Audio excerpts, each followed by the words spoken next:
गांव में मंगतराम नाम का आदमी अपने घर में अपनी बीवी शबाना से उधार पैसे मांग रहा है। अरे भाग्यवान, मैं सच कह रहा हूँ, तुम्हारे पैसे तुम्हें वापस मिल जाएंगे। व्यापार करना है मुझे, कोई पैसे उड़ाने नहीं जा रहा। सुनो, तुम पर पहले भी कई बार भरोसा करके मैं पैसे दे चुकी हूँ, पर मुझे आज तक पैसे वापस ना मिले। अरे भाग्यवान, मैं फंस गया था। जिंदगी भर हम इसी हाल में थोड़ी रहेंगे। हाँ, सही कहा। अगर तुम्हारी सारी बातें मान ली तो कटोरा लेकर भीख मांगने की नौबत आ जाएगी। कभी तो अच्छा बोला करो, तुम बुरा बोल देती हो, इसीलिए तो मेरे सारे काम बनते बनते बिगड़ जाते। बुरा बोल देती हूँ इसलिए हमारे सिर पर आज छत है, नहीं तो हर बार बारिश में नहाना पड़ता। अरे तुम क्या जानो व्यापार को, तुम्हें खाना बनाने से फुर्सत हो तब तुम समझो। व्यापार में सिर्फ फायदा नहीं होता, कभी कभी नुकसान भी हो जाता है। हाँ। जी, इसमें फायदा नहीं नुकसान ही है। आप व्यापार करना छोड़ दो। अच्छा है मैं घर का खाना बनाती हूँ, नहीं तो तुम्हारे जैसा हाल हो जाता, भिखारी की तरह। शबाना, तुम मेरी बेइज्जती कर रही हो। तुम ये मत भूलो कि मैं तुम्हारा पति हूँ। व्यापार करना हमारी खानदानी निशानी है भाई, हमारे रग रग में बसा है व्यापारी। तो आप इसमें फायदा भी तो देखिए। चलिए, एक शर्त पर मैं आपको पैसे दे सकती हूँ। कैसी शर्त? अगर अब की बार आपने नुकसान किया तो घर का सारा काम आपको करना पड़ेगा और खुद को व्यापारी कहना बंद कर देंगे। तुम ये मत भूलो, हमारी रगों में व्यापारी का खून है। शेर घायल हो सकता है लेकिन शिकार करना नहीं भूल सकता। तुम्हारी शर्त मुझे मंजूर है। ठीक है, फिर मैं आखिरी बचे हुए पैसे आपको दे देती हूँ। शबाना अपनी अलमारी से 50,000 रुपए निकालकर मंगतराम को देती है। मंगतराम हंसता है।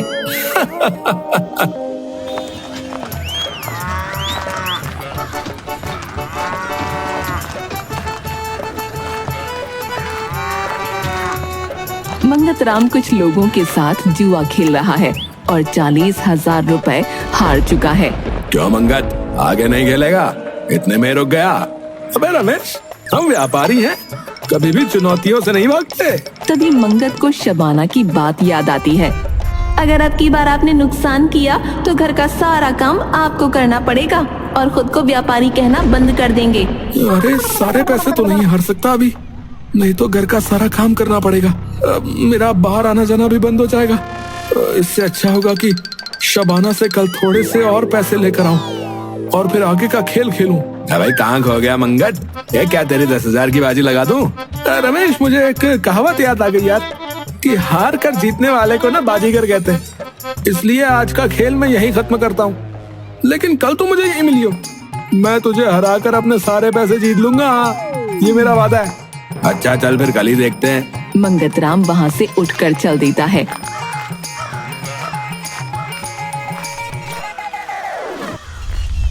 मंगतराम को रास्ते में एक आदमी मिलता है जो अपने घोड़े लेकर खड़ा हुआ है। वो मंगतराम को रोकता है।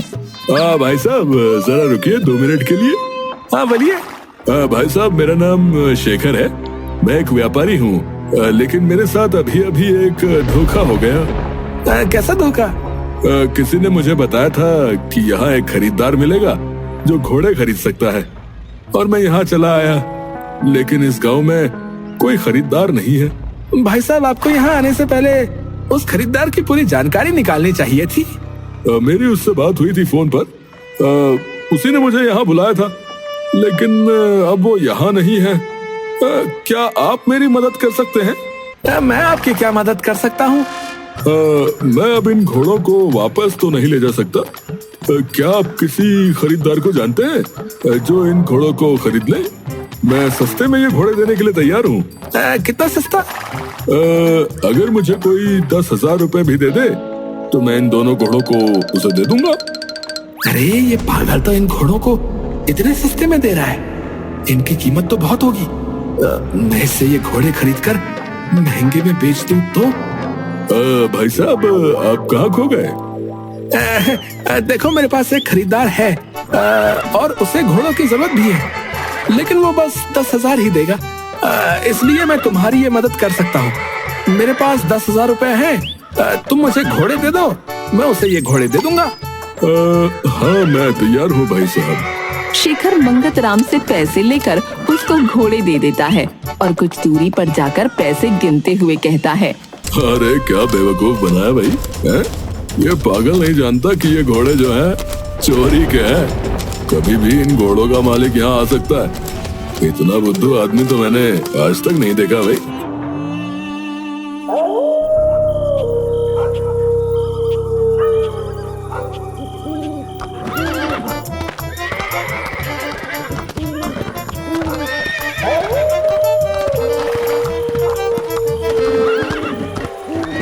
मंगतराम थोड़ी देर चलता है, तभी उसे रास्ते में काशी मिलता है। अरे मंगत, तू कहाँ जा रहा है? और ये घोड़े तेरे पास कहाँ से आए रे? मंगत झूठी शान दिखाते हुए कहता है। अरे घर जा रहा हूँ और ये घोड़े मेरे हैं। मैंने नया व्यापार शुरू किया है ना। पर ये तो बहुत महंगे लगते हैं। हाँ, एक घोड़ा पूरे 3 लाख रुपए का है। ऐसा ही है, तेरी किस्मत तो चमक गई। अब मैं भी आगे चलकर ऐसा ही कोई व्यापार करूँगा। मंगतराम मन में कहता है। यही सही वक्त है मंगत, बाजी खेल ले। अरे मंगत, कहाँ खो गया रे? नहीं कहीं नहीं। मैं ये कह रहा था कि अगर तू चाहे तो मैं ये घोड़े सस्ते में दे सकता हूँ तुझको। नहीं यार, मैं घोड़ों का क्या करूँगा। व्यापार में जरूर करना चाहता हूँ, मगर किसी और चीज का। अरे ये तो हाथ से निकल जाएगा, कोई और पासा फेंकना पड़ेगा। अच्छा, मेरे पास एक और उपाय है। मुझे अपना व्यापार बढ़ाना है और मैं उसके लिए कुछ पैसे उधार लेने की सोच रहा हूँ। मेरी योजना है 10 घोड़े लेने की। क्या तू मुझे पैसे उधार दे सकता है? लेकिन उसमें मेरा क्या फायदा? अरे उसमें तेरा फायदा ये है कि 10 दिन बाद मैं तुझे वो राशि 2 गुनी दूंगा।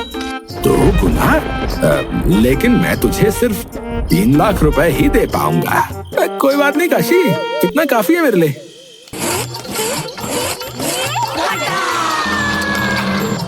10 दिन बाद मैं तेरे घर पर पैसे लेने आऊंगा मंगत। अच्छा?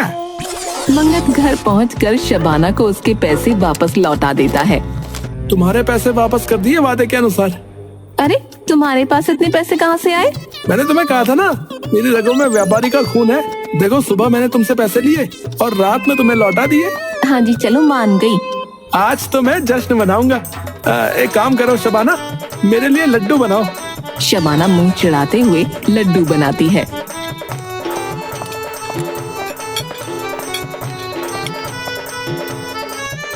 मंगतराम भूखों की तरह सारे लड्डू खाकर सो जाता है।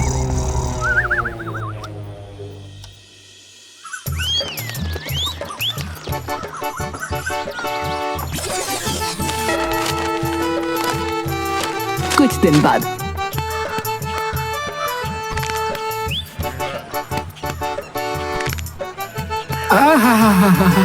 यही है जिंदगी, खाओ पियो ऐश करो। तभी उसके पास से काशी गुजरता है, जो मंगतराम को देखकर उसके पास आता है और उससे बात करता है। अरे क्या बात है मंगतराम, तू तो सही ऐश कर रहा है। अरे ऐश भी जरूरी है काशी। इतना बड़ा व्यापार संभालने के बाद शरीर को आराम की भी आवश्यकता पड़ती है। सही कहा, तेरे जैसे मेरा भी एक व्यापार होगा। तुझे याद है ना, कल 10वां दिन है। तू मुझे मेरे 2 गुने पैसे लौटाने वाला है। मंगतराम चिढ़ते हुए। हाँ याद है। तो कल मैं तुझे मिलता हूँ, मेरे पैसे तैयार रखना। काशी वहाँ से चला जाता है।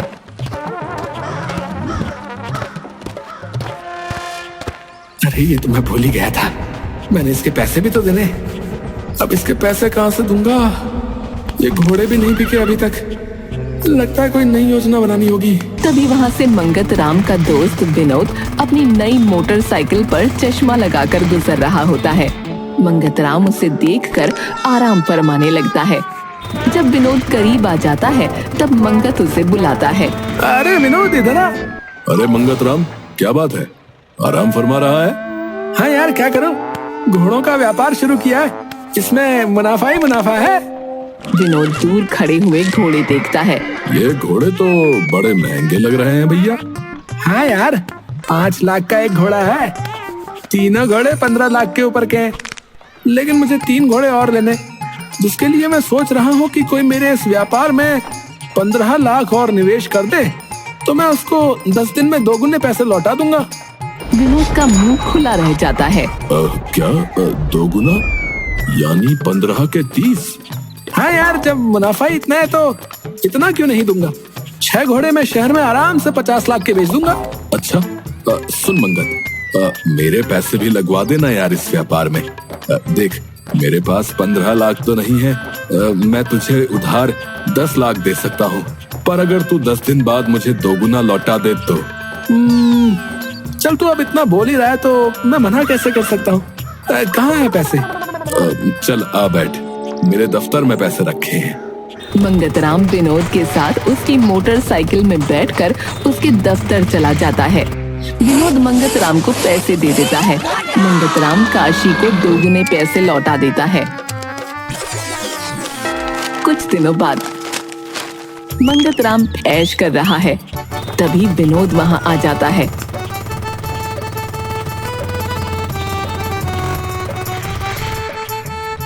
अरे वाह, क्या ठाट बाट है मंगत तेरे तो।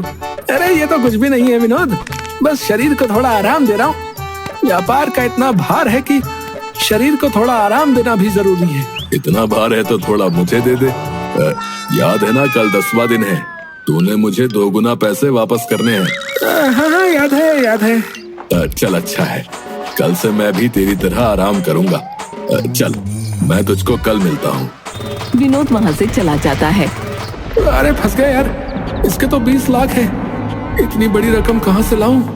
तभी मंगतराम को सामने से गांव का सुनार लाला पूरन आता दिखाई देता है। अरे ये पूरन काम आ सकता है, यही इतनी बड़ी राशि दे सकता है। मंगतराम उसे रोकता है। अरे पूरन लाल जी, पैदल कहाँ जा रहे हो? मुझसे कहते थे, मैं अपनी घोड़ा गाड़ी भेज देता आपके लिए। कौन सी घोड़ा गाड़ी? लो, आपको यही नहीं पता? अरे मैंने घोड़ों का व्यापार शुरू किया है और इसमें अंधा मुनाफा हो रहा है। आप काशी को जानते हो ना? हाँ, अरे वो जो तेरा दोस्त है वही काशी ना? हाँ, वही। उसको 3 लाख का फायदा कराया अभी कुछ दिन पहले ही, और अब विनोद मेरा दोस्त, उसको भी कराने वाला हूँ। दोगुना फायदा? मगर कैसे? अरे उन्होंने कुछ रुपए मुझे उधार दिए, जो पैसे मैंने घोड़ों के व्यापार में लगा दिए। मुनाफा होने के 10 दिन बाद ही उनकी कीमत दोगुना करके लौटा दी। अच्छा, ये घोड़े तुम्हारे हैं? मंगतराम घोड़ों को देखता हुआ कहता है। हाँ पूरन जी, पूरे 10 लाख का एक घोड़ा है, पर मुझे 3 घोड़े अभी और लेने। उसके लिए मैं एक व्यापारी को ढूंढ रहा हूँ जो मेरे इस व्यापार में 30 लाख का निवेश कर दे, जिसके मैं उसे 10 दिन बाद दोगुने पैसे देने के लिए तैयार हूँ। पूरन का मुंह खुला रह जाता है। हाँ? दोगुना, वो भी 10 दिन में? अरे मंगत सुन, क्या 25 लाख में तेरा काम नहीं चलेगा? 25 लाख देखना पड़ेगा, पर पैसे अगर जल्दी मिल जाए तो शायद मैं कुछ कर पाऊँ। हाँ, पैसे तैयार हैं, तू चल मेरे साथ और ले। मंगतराम पूरन के घर जाकर उससे पैसे ले लेता है।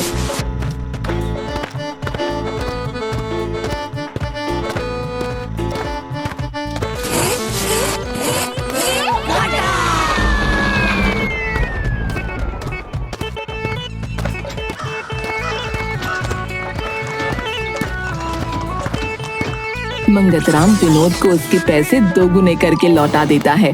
कुछ दिन बाद मंगतराम गांव में टहल रहा है, तभी 2 लोग उसके पास एक तस्वीर लेकर आते हैं। सुनिए भाई साहब, क्या आपने इन घोड़ों को कहीं देखा है? मंगतराम हैरान रह जाता है, क्योंकि ये वही घोड़े हैं जो मंगतराम ने खरीदे थे। ये घोड़े? हाँ जी, ये हमारे घोड़े हैं। इनको एक चोर ने चुरा लिया था। बाद में हमें मालूम हुआ उसने ये घोड़े किसी को 10,000 में इस गांव में बेच दिए। मंगतराम के पैरों के नीचे से जमीन खिसक जाती है। क्या हुआ भाई साहब, आप किधर खो गए? मैंने इन घोड़ों को कहीं नहीं देखा। अच्छा कोई नहीं, हम दूसरे लोगों से पूछताछ करते हैं। वो लोग वहाँ से चले जाते हैं। मंगतराम भागता हुआ अपने घर जाता है और शबाना से कहता है, शबाना, सब खत्म हो गया, तुम्हें मेरे लिए काम करना होगा।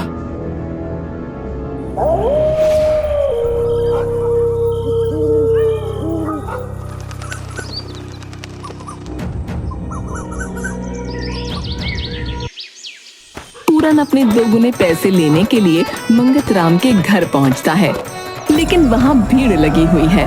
अरे लगता है पैसे का भंडारा हो रहा है, मजा आएगा। उसी भीड़ में विनोद और काशी भी खड़े हैं। अरे देने वाला जब भी देता छप्पर फाड़ के। तुम सब लोग दोगुना पैसे लेने आए हो ना? क्या बोले जा रहे हो पूरन जी? अरे सच बोल रहा हूँ विनोद। वैसे तो ये बताने की बात नहीं है, पर खुशी इतनी है क्या करूँ। देने वाला जब भी देता छप्पर फाड़ के। पर ये कोई देने वाला नहीं है, सब लेने वाले खड़े हैं। हाँ जानता हूँ, सब अपना दोगुना पैसा लेने आए हैं। जय हो मंगत राम तेरी। अरे सपनों से बाहर आओ पूरन जी। मंगत न जाने कितने लोगों के पैसे लेकर भाग गया है। हाँ, उसने चोरी के 2 घोड़े सस्ते में लिए और सबको दिखाया कि उसका ये व्यापार है। सबसे उसने व्यापार के नाम पर पैसे ले लिए और कहा कि दोगुने लौटाऊंगा। विनोद और मेरी किस्मत अच्छी थी, हमारे पैसे मिल गए, पर बाकियों के शायद अब कभी ना मिले। पूरन हैरान रह जाता है। तुमने क्या कहा कि मेरे पैसे नहीं मिलेंगे? हाँ नहीं मिलेंगे। हाँ नहीं मिलेंगे। मुझे चक्कर से आ रहे हैं। पूरन बेहोश होकर वहीं गिर जाता है। एक बड़ी सी कार में शबाना और मंगत राम शहर की तरफ जा रहे हैं।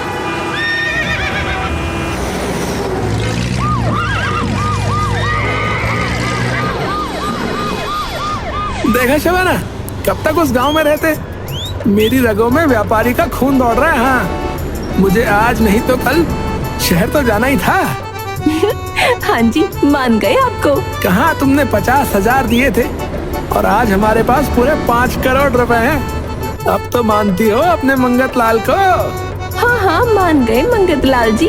पीछे देखो, आ गए मामे हीर दे।